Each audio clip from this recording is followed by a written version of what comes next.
মুক্তিযুদ্ধের পরে দেশ স্বাধীন হলো, স্বাধীন বঙ্গবন্ধু ফিরে আসলেন। আসার পরে উনি যখন সরকার গঠন করলেন, তখন আমরা ছাত্র। তো বঙ্গবন্ধু আমাকে খুব আদর করতেন। আমরা একবার আসছিলাম আমাদের রাজবাড়ী কুষ্টিয়া রাস্তার জন্য, এটা 1974 সাল হবে।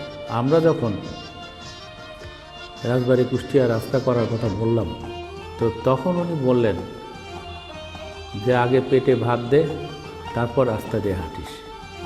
74 সালে একটা দুর্ভিক্ষ অবস্থার সৃষ্টি করা হয়েছিল।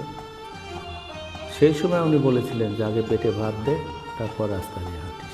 যখনই আমি আসতাম, উনি আমাকে কাছে ডেকে নিয়ে যে টি টেবিল আছে, ওনার পাশে টি টেবিলে বসে আমার ঘাড়ে হাত দিয়ে অন্যদের সাথে কথা বলতেন।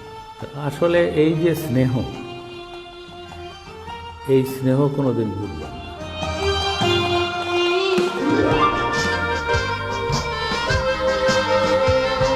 Nivedok automated your business process through Robo2.